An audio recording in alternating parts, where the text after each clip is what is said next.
What's up, guys? Welcome back to another episode of KozMatt's Wrestling Recap. Let's get right into a very entertaining episode of Friday Night SmackDown with Saudi Arabia's crown jewel just 2 weeks away. How you Just doing, 2 weeks away. And you know what? I'm happy that WWE's doing pay-per-views on Saturdays. It's just better. I think it's better for not just us watching at home, especially staying up late on Sunday nights and then having work in the mornings, but it's better for these superstars. They have time to actually get back to the United States and be on the show in a quicker but not, uncompliant fashion for Monday Night Raws when they would have Saudi Arabia shows but we usually have it Saturdays, but like pay-per-views on Sundays. I love how they're doing Saturday pay-per-views. It just gives the wrestlers a little more time to cooperate. It's just easier for them, and I kind of see that. Oh, But absolutely. the build towards Saudi Arabia, I think they're doing it very well, especially with Triple H. This is the first Triple H Saudi Arabia show, and I think he really wants to show this is what I got. Listen to me. And I really think that these SmackDowns have been great. They really have. So to start the show, let's talk about Sheamus and Solo Sikoa. A quick rivalry, excuse me, a week ago as part of a fatal four-way match to determine the number one contender to the Intercontinental Championship. They actually clash in singles competition. Physical encounters start the show, never really, got the quality that I thought it really needed. But everybody actually brutalized Sheamus, injuring his arm, and actually was standing tall to close the segment. Sheamus actually ran to they said he was put to a hospital right after they took him in ambulance. We didn't see any of that, but I think the feud between the Bloodline and the Brawling Brutes I think it's one that we really didn't see coming. Yeah, I don't mind it though. But especially with Reigns' kind of inconsistent appearances. But you know what? I'm okay with it. And I think this is kind of a little bit of a write-off for Sheamus. Not really sure, but let's just say Sheamus, I think he's about to be ready for one of his greatest in-ring returns. He's been having banger after banger after banger match, and I Get it, think man. I think this is a turning point Oh, this for was a Sheamus. great way to. But let's just quick. I'm sorry, but let's just quick jump in before we get to our next segment. Actually, Bray Wyatt actually interrupted the Brawling Brutes entrance, kind of teasing an appearance. But it just was great. You know, I think like the Bloodline eliminating Rich Holland and Butch from the equation, they actually buried them under the announcer's table before they could, help Sheamus out and whatnot. But I just think it was a little bit all over the place. It didn't really go anywhere. Yeah, I would love to see a rivalry between these two factions. The Brawling Brutes really showed what they could do alongside Sheamus, and hopefully Sheamus Exactly. isn't out for too long, and And if we can and see a if you're big still kind of comeback. confused about what happened at the beginning of the show, it's just basically more to add on to this The new feud. Bloodline's domination, yeah. With Bray Wyatt, a quick little teaser from Bray Wyatt during the entrance, but nobody had to know, only the people at home knew. But let's talk about backstage. Bray Wyatt speaking into the camera. Everything's just a mystery. I don't know. Kind of talking about what happened last week, the man in the mask that interrupted him during his promo to cut out the show. It just was a very heartfelt promo. It just was so creative, intrigued me, just mysterious. It's just, what is this incarnation of his character going to be like? What is he building it up to be? Maybe it's different egoed, something with Uncle Howdy, but it just was great stuff. And you know, I it's just a big change for Bray Wyatt, and Triple H is kind of just letting him tell his story without, rushing through anything, without, Vince McMahon being, oh, I don't like this, I don't like that. He's letting Bray Wyatt finish what he didn't finish. Oh, absolutely. I think this is a great way to build up the character. If anybody can pull off this sick, sadistic kind of character, I think it's Bray Wyatt. Who knows? We could see him be all six characters in the Wyatt Six, man. If anybody could pull it off, I know it would Yeah, be Bray Wyatt.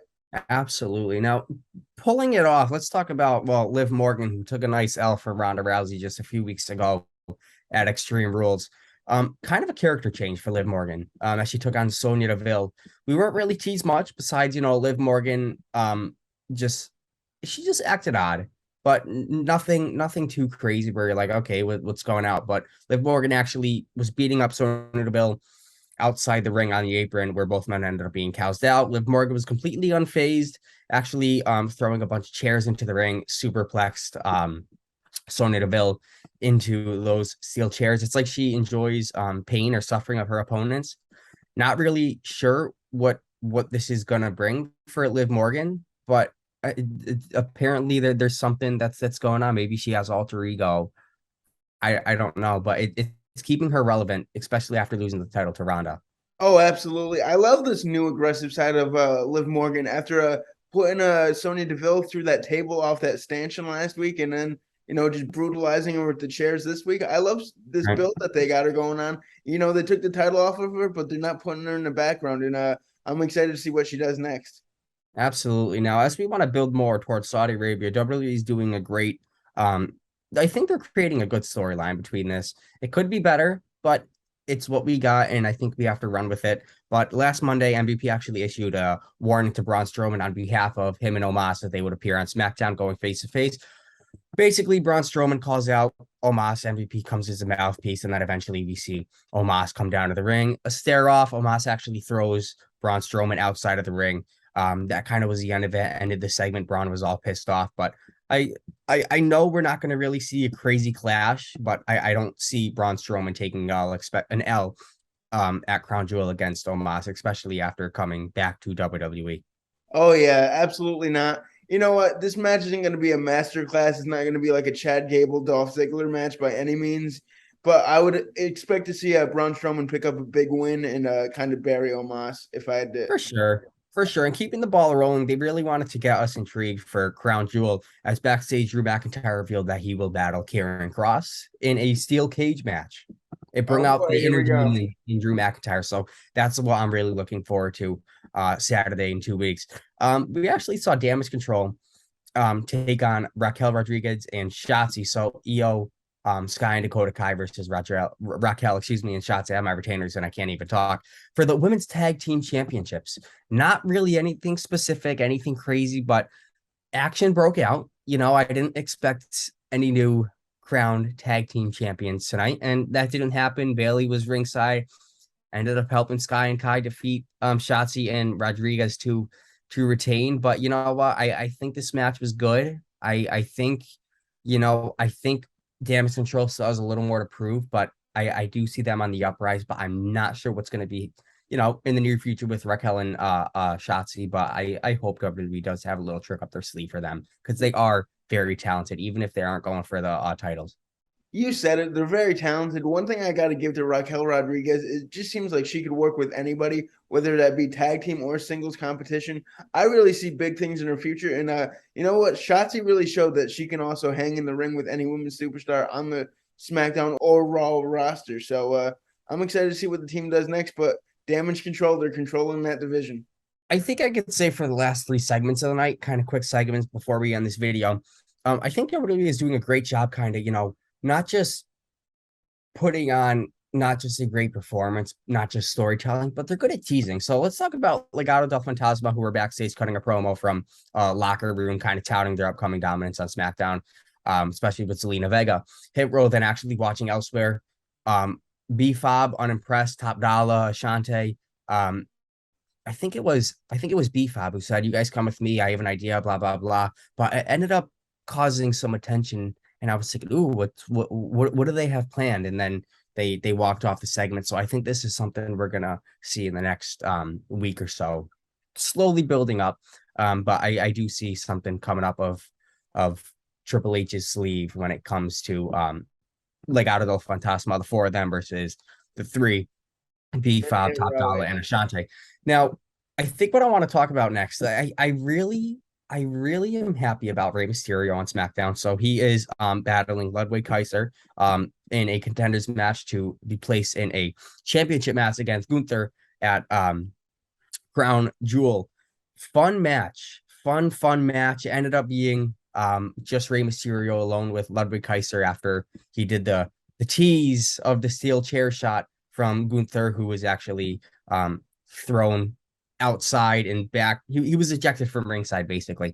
I was surprised to see him actually take a W. I really was. Rey Mysterio with a 619 and a frog splash, defeating Ludwig. Ludwig, I'm sorry. I don't know how Michael Cole says it. Oh boy, It's weird. yeah, But yeah. he's on SmackDown and he got a nice win. He's looking good. And you know what? He's going to be challenging Gunther for that Intercontinental Championship in 2 weeks from tomorrow. He's going to be challenging, and I think we're going to see a new I champion. think so. If I must say, I think Rey Mysterio is going to get one last kind of Intercontinental Championship run, end off a fantastic career, and I can eventually see Dominic taking it off of him as Dominic's first singles title. I So think so. it could all Think make sense. I think we'll slowly see it somehow lean towards his son. While he's also building his character with the Judgment Day. But let's talk about our last segment of the night. Oh boy, Logan here we Paul go. returning to Ohio. Crowd was iffy about him, but taking shots at the Universal Champion Roman Reigns, fired up, excited. Actually, a sneak attack by Jey Uso.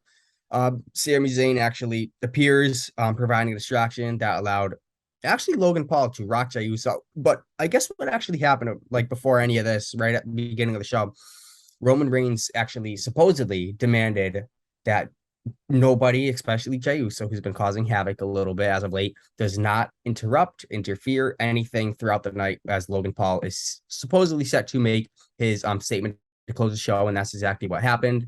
But you know what? This sort of dissension, it just could be a distraction. The tribal chief does not need ahead of a crazy match, especially 2 years as champion. Could we see Jey Uso slowly? We have seen it, but could we see him finally close out on the Bloodline on Saturday in Crown Jewel in 2 weeks? Oh, dude, this is a great storyline. You know what? People might kind of bash on Logan Paul a little bit, but he has been putting that work in. I saw him on Instagram doing some training with Shawn Michaels. I think this is going to be a great match. Personally, Logan might not be the best on the microphone, but like you said, sees a dissension in the bloodline. Jay's kind of going on his own path. So could it cost Roman those championships, man? That I know people would be in an uproar for sure. I think so. I think so. And you know what? That's what I wanted to close out with. But what I want to close out actually is a segment that we saw midway through the show on SmackDown. I think we were teased the Viking Raiders. If you have been watching the product for quite some time, you know the Viking Raiders, their gimmick, their sheen. But we're also being teased kind of a new add-on character Yeah, new member. I think it's gonna be Eric and Ivan. yeah, I think it's gonna be Eric's wife, I believe, right? She was a former Sarah Logan. yeah, there you go. That's Sarah exactly what Logan. it is. She's joining the raid. She's always had that type of gimmick, but I think it's now Triple H. He's pulling the trigger on it, and it's going to work perfectly. But there's a lot of factions in WWE. They're actually making the tag team division look strong, which Oh, is it's relevant and I plus. love it.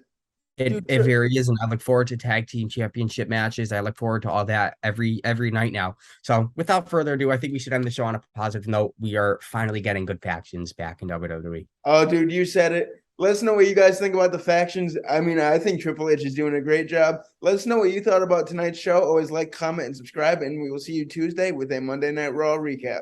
Until then, peace out. Come on and fight.